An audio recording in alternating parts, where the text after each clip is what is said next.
Hi everybody, this is Ellie. Thanks so much for joining me for my July setup in my A5 size bullet journal. I have my Leuchtturm in this Gedi Folio, and you can see it's starting to scratch and scuff up, and I absolutely love that. An update on my double pen clip. This is by the Superior Labor Company and is in the natural leather. First of all, it's absolutely gorgeous. I love how it's kind of dinging up and showing some patina. It's also really secure. This hasn't moved a millimeter since my brother first put it on for me. I still do not love writing on a surface that is raised and has a little bit of movement, but I am getting used to it, and being able to have my pen and Tombow always with this system is just so incredibly convenient. So I am sticking with this cover and clip going into July. My July setup will look familiar if you've seen any of my previous bullet journal monthly setups. The Tombow that I chose for this month is the 062. It's this light yellow. So I chose this vellum from Mrs. Brimbles' Etsy shop, and a friend had sent me this yellow washi tape in some happy mail, so that was perfect. I did my title a little bit different this time. I just wanted to include the number and have it be a little bit more minimal. And these are a couple of stickers from Michael's sticker books. This is the Happy Planner, and this might have been a Recollections one, but I just love her for summer, and Be Present is always a reminder that I could use. Then we move right into my monthly spread, and this is the most functional and important spread for me. I have the monthly overview. As always, I've plugged in holidays, appointments, birthdays. I've used a washi tape from MT. This is gold dots, and it picks up on the yellow, I thought. And this is from Note and Wish. Still using these monthly header stickers from Virgo and Paper and absolutely loving them. And this month I actually added some washi stickers. My friend Cecilia at Scientist Plans had sent these to me in Happy Mail, and they're just so stinking cute. I love it, and it's washi, so it is so thin. It came on a sheet and I just fussy cut around it, and it fits perfectly, and I thought was great for July. I'm not going to a beach or anything, but you know, I can imagine. I went ahead and added my daily habits. This month I have 4 instead of 3. I'm still tracking if I'm up with my alarm, my water intake, if I intentionally spend half an hour screenless, and I've added that I would like to read some nonfiction before I go to sleep as part of my evening routine. My sleep habits are not great, so I am still trying to incorporate small changes that will hopefully build to better sleep hygiene overall.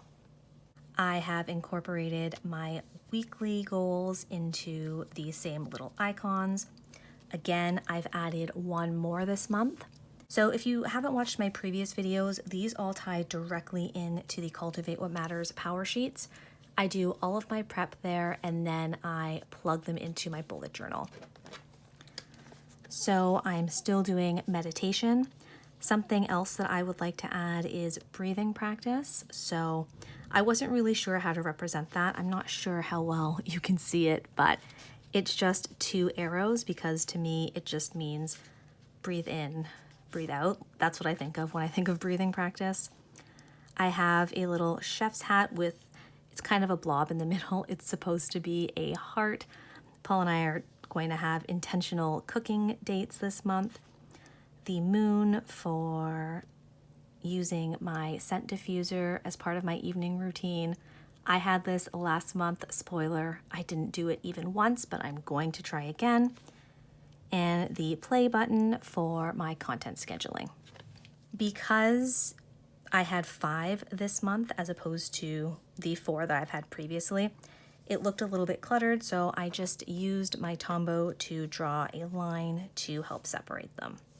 And then over here, continuing with my goals, these are the monthly goals. The ones with the progress bars are the ones from my PowerSheets. And anything without is something that I've thought of and I would like to complete this month. So a lot of these are carried over and some of them are new. I'm going to try to learn Procreate, so if anyone has any great resources or tips, I would love to hear them. I've included my calendar for crossing off on this section. Usually it's over here, but I did not have enough space and I didn't want it at the top there, so it's fine there. I've never filled up this whole column with tasks, so hopefully this is not the month for that, but if it is, I'll just stick a post-it on. My Calendex has stayed the same. I've just gone ahead and highlighted the weekends as usual. And something that does look a little bit different is my social media tracker.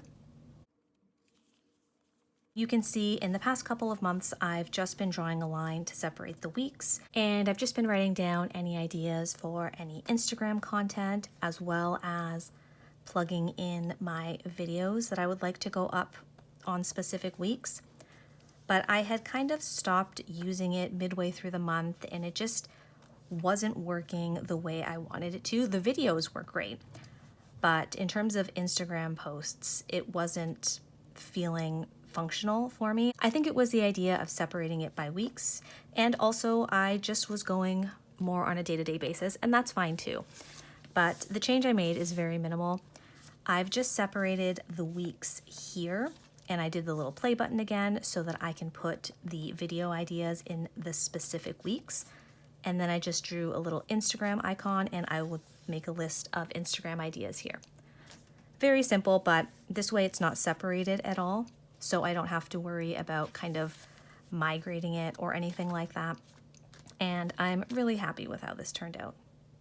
Usually this is all I will do and then move directly into my daily pages. But for July, I am going to go back to doing some of Cindy Contarbaldo's lettering and doodle challenges. I did those in 2019 and I really loved it. So let me show you. I don't believe I've shared this before. I did a video on my older systems once, but this one must have been put away separately. Cindy at Llama Letters will post a lettering and doodle challenge every month. Sometimes they overlap, sometimes they're two separate lists. So in the past, this is how I've done it. I've written the lists out here, and then I've used this same format to go ahead and play around. This one was, what was the theme here? Well, this was obviously SpongeBob, and this was, I think, funny marine life or something. So I love it. It's just a chance to go ahead and practice my lettering and my doodling. It's also really, really helpful if you're trying to learn a specific kind of font or hand lettering style. You can see these are all mixed up, but I was trying to work on this hand lettering, which is also inspired by Cindy. So the whole week I went ahead and used the same style. And it's good because you get most way through the alphabet, and the repetition means you get more comfortable with it and you can start to make it your own.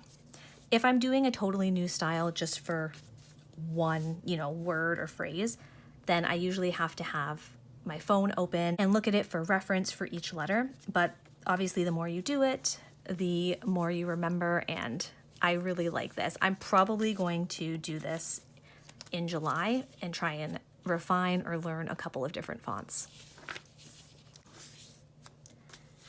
So I have a few of them in here. So this is one of the months where the word and the doodle was the same.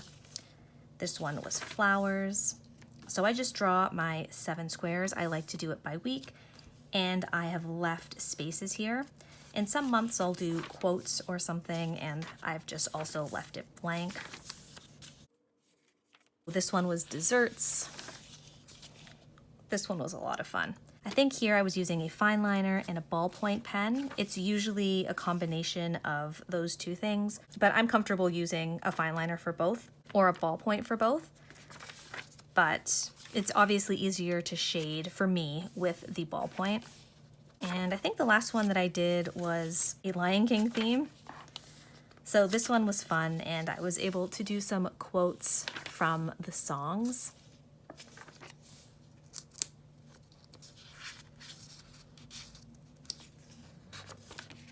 Oh, I'm trying to turn the page here and I realized I glued a couple of them together because I messed up the layout. That's fine, just keep moving on. So I love this. This setup worked really, really well for me, and I just went ahead and incorporated it into this bullet journal.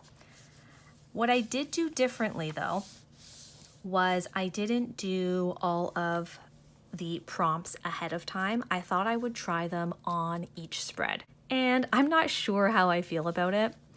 So the first week starts on a Thursday, so it just has the 4 here. I also decided to do the lines with my Staedtler Fineliner because I wanted them to fade into the background a little bit more. We'll see how I like that. I was totally fine with it with the black lines as well, but I have loved this so much for my calendar. Oh, I didn't even say that. I just figure you guys are used to it, but if you're new, these lines are all done with the Staedtler Fineliner. I use the Zig Clean Color Dot for my dates. This is the Platinum.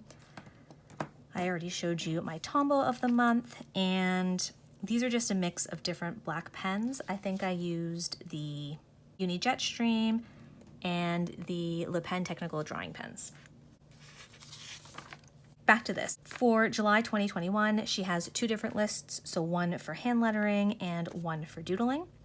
So on this page, I just formatted it like this. This is a little TheCoffeeMonsterzCo emoji with her pencil. These are the hashtags that Cindy includes, and we'll see how I like it. This is my weekly format. So I've got the 7 spaces, and I did the 7 drawing boxes here. And I thought I would go ahead and do the prompts on either side. I really like the idea of not having to flip back and forth. That's the reasoning behind this, but I just don't know how I love it. I will have to see how it looks once it's all filled up. And if I don't love it, then I will know for next time. I did go ahead and set up the whole month's worth though. I used a couple of different pens and styles here just to play around and see.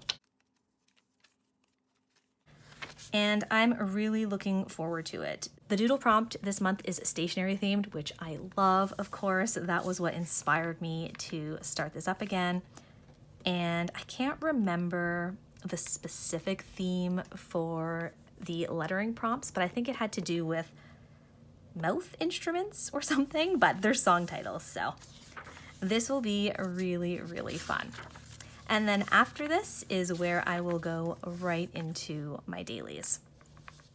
If you've never done a lettering or doodle prompt challenge and you'd like to, I would suggest trying one of Cindy's out because they're a lot of fun and you can make it as simple or as complicated as you would like. Oh, I see I didn't write her handle here. I'll have to include that somewhere, but it is at Llama Letters. And I'd love to know if you're doing these challenges or any challenges in July. I'm not doing one book July this year. I did it last year for the first time and I had a blast. I loved it so much. I learned that the standard size is up there with my all-time favorites, and it let me practice new layouts. I chose not to do it this month because I'm using my books intentionally as it is, and I'm happy where I am right now. I'm definitely looking forward to following along with those of you who are participating. I also wanted to say thank you so much for all the comments and opinions and kind words on my last video. I love getting to know what you guys think and hearing from you, so thank you so much. I just love those conversations and this community. I'm as ready as I'm going to be for July, and I'm looking forward to it. I will definitely share how the doodling and lettering is going with you guys, and I hope that you're looking forward to this month. Thank you so much for watching. Please feel free to like and subscribe, and I'll see you next time.